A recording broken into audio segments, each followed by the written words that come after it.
nama saya Arshila Yofianti. Nama saya Raisana Sabrina. Nama saya Rehana Fauzia. Kali ini kita akan membuat podcast singkat tentang ilmuwan-ilmuwan pada masa Daulah Umayyah. Yang pertama adalah ilmuwan ahli hadis dalam masa Daulah Umayyah. Siapakah itu? Umar bin Abdul Aziz. Nama lengkap dari Umar bin Abdul Aziz adalah Umar bin Abdul Aziz bin Marwan bin Al-Hakam. Lahir 61 Hijriah di Madinah. Wafat 101 Hijriah di wilayah Himsuriah. Khalifah ke-8 dinasti Umayyah. Umar bin Abdul Aziz adalah keturunan Bani Umayyah. Ayahnya Abdul Aziz bin Marwan adalah gubernur Mesir. Ibunya Laila binti Asim bin Umar bin Al-Khattab adalah cucu Umar bin Khattab, khalifah kedua Islam, sehingga Umar bin Abdul Aziz juga memiliki hubungan darah dengan keluarga Khulafaur Rasyidin. Ia tumbuh di Madinah dan dididik oleh para ulama besar seperti Said bin Musayyib. Sejak muda ia dikenal cerdas, jujur, dan memiliki rasa keadilan yang tinggi. Sebelum menjadi khalifah, Umar pernah menjadi gubernur Madinah pada masa Khalifah Al-Walid bin Abdul Malik. Kepemimpinannya terkenal adil dan bersih dari korupsi. Ia diangkat sebagai khalifah pada tahun 99 Hijriah menggantikan Sulaiman bin Abdul Malik. Masa kekhalifahannya sangat singkat, sekitar 2 tahun, namun sangat dampak besar dan sering disebut sebagai masa kebangkitan nilai-nilai keislaman setelah masa-masa pemerintahan yang cenderung otoriter. Keteladanan Umar bin Abdul Aziz. Umar memulihkan keadilan dengan mencabut hak istimewa keluarga istana, mengembalikan harta rampasan negara kepada rakyat. Ia hidup sangat sederhana, menolak harta kekayaan pribadi, dan tidak menggunakan kekuasaan untuk memperkaya diri. Membebaskan kaum non-muslim dari pajak tambahan setelah mereka masuk Islam, dan memperbaiki birokrasi untuk melayani rakyat. Menerapkan prinsip-prinsip kepemimpinan Islam yang berdasarkan amanah, kejujuran, dan tanggung jawab. Mendorong penyebaran ilmu dakwah Islam keluar wilayah Arab, dan meminta para ulama menulis hadis Nabi. Umar bin Abdul Aziz tidak meninggalkan karya tulis secara langsung, namun jasa terbesarnya ia memerintahkan pengumpulan hadis Nabi Muhammad SAW secara sistematis untuk mencegah penyimpangan yang menjadi cikal bakal kodifikasi hadis oleh para ulama setelahnya. Ia memperkuat penerapan syariat Islam dalam hukum dan pemerintahan. Ia mengembangkan sistem zakat dan distribusi kekayaan secara adil. Syihab Az-Zuhri. Nama lengkap dari Syihab Az-Zuhri adalah Muhammad bin Muslim bin Ubaidillah bin Abdullah bin Syihab Az-Zuhri. Lahir sekitar tahun 50 Hijriah. Wafat 124 Hijriah. Syihab Az-Zuhri adalah seorang ulama besar tabligh, ahli hadis, dan sejarawan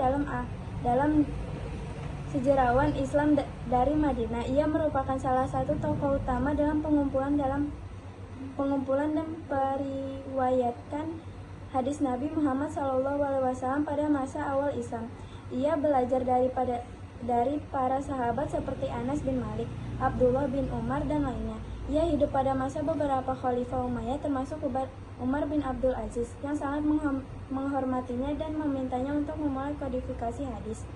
Az-Zuhri dikenal karena kecerdasan, hafalan luar biasa, dan ketekunannya dalam meriwayatkan hadis. Ia juga memiliki pengaruh besar dalam ilmu sejarah Islam awal. Keteladanan Syihab Az-Zuhri dikenal sebagai ulama yang rajin dan sangat tekun dalam menuntut ilmu sejak kecil. Sangat berhati-hati dan meriwayatkan hadis dan dikenal amanah oleh murid-muridnya. Mengabadikan hidupnya untuk ilmu hadis dan sejarah Islam, serta mendidik banyak murid besar seperti Imam Malik. Yang kedua adalah ilmuwan ahli tafsir. Apa tokoh dari ilmuwan ahli tafsir? Ahli tafsir, seorang ilmuwan. Ahli tafsir adalah seseorang yang memiliki pemahaman mendalam tentang Al-Quran dan memiliki kemampuan untuk menafsirkan ayat-ayatnya dengan baik berdasarkan kaidah-kaidah tafsir.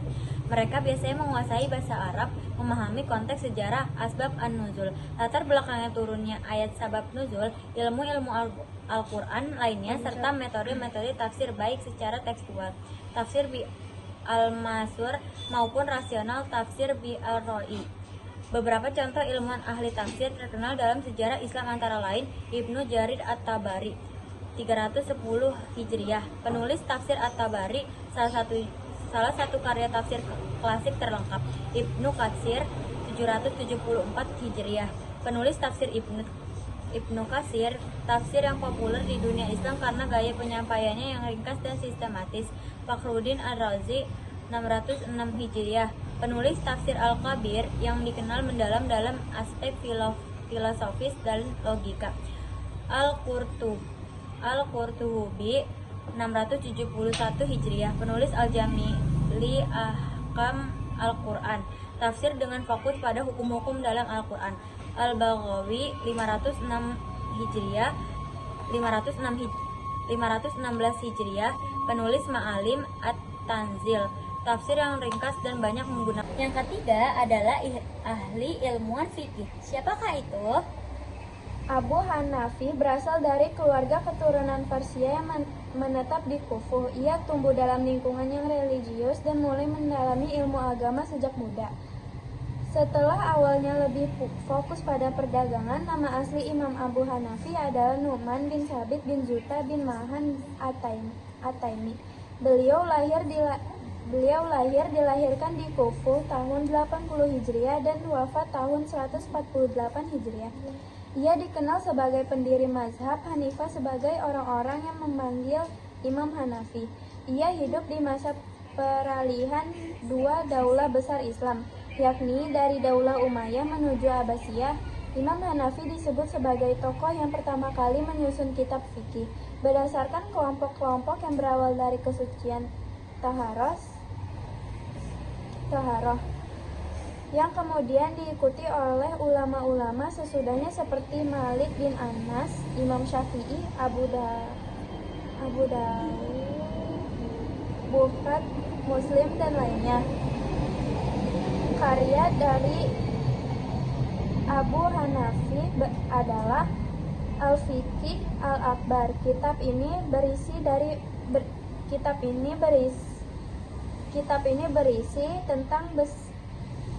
tentang dasar-dasar fikih dan keyakinan Islam. Kitab Ar-Risalah. Kitab ini berasal tentang surat-surat dan nasihat dari Imam Abu Hanifah kepada murid-murid dan pengikutnya. Musnad Fiqih Akbar, ringkasan dari Al-Fiqh Al-Akbar yang sangat populer dan banyak digunakan. Kitab Al-Wasyah, kitab yang berisi tentang wasiat-wasiat dan pesan-pesan penting. Kitab Fikih Al-Asbud, kitab yang berisi tentang masalah-masalah fikih yang berkaitan dengan ibadah. Teladan. 1. Menuntut ilmu dengan tekun, rendah hati dan menganalisis, berpikir rasional dan menganalisis, sikap terhadap hukum, mengutamakan kebenaran, menjaga akhlak dan adab, cinta pada ilmu, memahami dan menanggapi tantangan berdasarkan pada umat, sikap terhadap. Yang keempat adalah ilmuwan ahli tasawuf. Pada masa Daulah Umayyah, siapa yaitu? Biografi lengkap Imam Al-Ghazali 450 sampai 505 Hijriah atau 1558 sampai 1111 Masehi. Sang Hujatul Islam dan penjaga ilmu tasawuf. 1. Latar belakang dan kehidupan awal. Imam Al-Ghazali dilahirkan pada tahun 450 Hijriah di kota Tus, sebuah kota di wilayah Khurasan atau sekarang Iran. Nama lengkapnya adalah Abu Hamid Muhammad bin Muhammad Al-Ghazali At-Tushi Asy-Syafi'i. Ia berasal dari keluarga yang sederhana namun sangat religius. Ayahnya adalah seorang pemintal benang atau ghazal, dan dari situlah diduga asal nama keluarga mereka Ghazali. Sebelum wafat, ayahnya menitipkan Al-Ghazali dan saudaranya Ahmad kepada seorang yang sufi yang saleh, yang kemudian mengasuh dan mengarahkan keduanya untuk menuntut ilmu agama sejak kecil. 2. Pendidikan dan perjalanan intelektual. Imam Al-Ghazali mulai belajar dasar-dasar ilmu agama di kota kelahirannya. Ia kemudian menuntut ilmu ke Naisabur, tempat ia belajar kepada Imam Haramain Al-Juwaini, salah satu ulama paling terkemuka pada masa itu. Disinilah Al-Ghazali menguasai berbagai bidang ilmu, termasuk fikih mazhab Syafi'i, ilmu kalam atau teologi Islam, filsafat dan logika, ilmu usuluddin, tasawuf. Karena kecerdasannya, ia menjadi murid paling menonjol dan akhirnya dikenal sebagai seorang pemikir dan guru besar. Ia diundang oleh Nizamul Mulk, Perdana Menteri dinasti Saljuk, untuk mengajar di Madrasah Nizamiyah Baghdad, lembaga pendidikan paling prestisius di dunia Islam saat itu. 3. Krisis spiritual dan transformasi tasawuf. Meski telah mencapai puncak karir dan keilmuan, Al-Ghazali mengalami krisis spiritual mendalam. Ia merasa hatinya kosong, terancam oleh riya dan dipenuhi keraguan akan hakikat kebenaran. Hal ini membuatnya sakit secara psikis dan fisik, hingga akhirnya ia meninggalkan kedudukan dan harta untuk melakukan perjalanan spiritual. Selama lebih dari 10 tahun, ia mengembara ke Mekah, Madinah, Syam, Suriah, dan Palestina. Di sana, ia menjalani kehidupan asketik dan mendalami ilmu tasawuf, termasuk zikir, mujahadah, atau melawan hawa nafsu, dan tafakur. Ia menyimpulkan bahwa tasawuf adalah jalan untuk menyucikan jiwa dan meraih makrifat kepada Allah. 4. Kembalinya Imam Al-Ghazali. Setelah masa pengembaraan, Al-Ghazali kembali ke Tus dan mengajar dalam skala kecil. Ia menolak kembali ke jabatan tinggi dan lebih fokus menulis, berdakwah, dan membina masyarakat secara rohani. Pada masa inilah ia menyusun karya-karya besar yang menjadi warisan dunia Islam hingga kini. 5. Pemikiran tasawuf Al-Ghazali. Al-Ghazali menjadi tokoh penting yang menyatukan tasawuf dan syariat. Ia menolak bentuk tasawuf ekstrim yang menafikan syariat, dan di saat yang sama mengkritik formalisme keagamaan yang kering dan dari ruh spiritual. Menurut Al-Ghazali, ilmu lahir atau syariat wajib dipelajari agar ibadah benar. Namun ilmu batin atau tasawuf diperlukan untuk menyucikan hati, membersihkan niat, dan mendekatkan diri kepada Allah.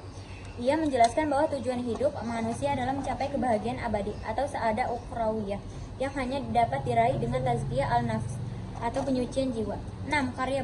Karya besarnya yaitu A. Ihya Ulumuddin, B. Al-Muqiz min ad-Dalal, C. Tafut al-Falasifa atau keruntuhan para filosof.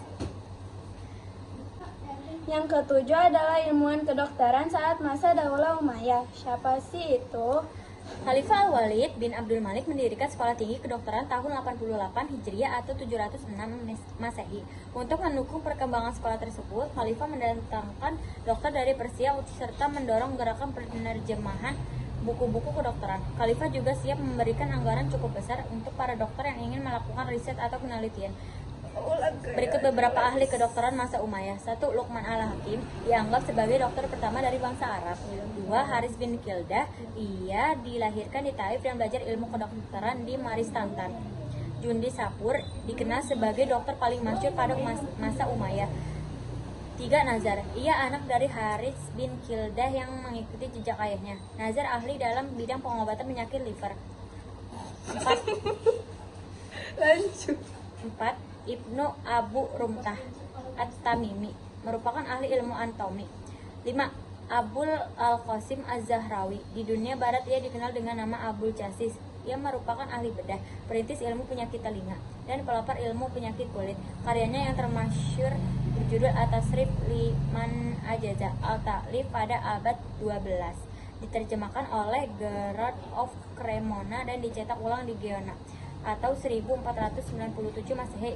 Basel 1541 Masehi di Oxford atau 1778 Masehi.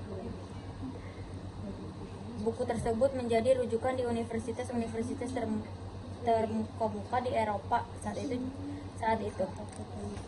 Oke, yang terakhir adalah ilmuwan ahli kimia. Siapa sih ilmuwan ahli kimia itu? Perkembangan ilmu kedokteran masa Daulah Umayyah turut berpengaruh terhadap perkembangan ilmu kimia. Muncul beberapa tokoh ilmuwan ahli kimia Umayyah. 1. Khalid bin Yazid. Ia menjadi orang pertama yang mentransfer ilmu kimia dan kedokteran ke dalam bahasa Arab. Ia telah mengeluarkan biaya besar dalam upaya mendapatkan emas dan alat-alatnya.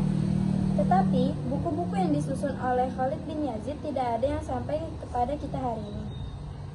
Ia menjadi pelopor kemajuan ilmu kimia di masa selanjutnya. 2. Abu Al-Qasim Abbas bin Farnas. Ia berjasa mengembangkan ilmu kimia murni dan kimia terapan. Ilmu kimia murni maupun kimia terapan merupakan dasar bagi ilmu farmasi yang erat kaitannya dengan ilmu kedokteran. Oke, segitu aja podcast kita kali ini. Sekian, terima kasih, dadah. Wassalamualaikum warahmatullahi wabarakatuh.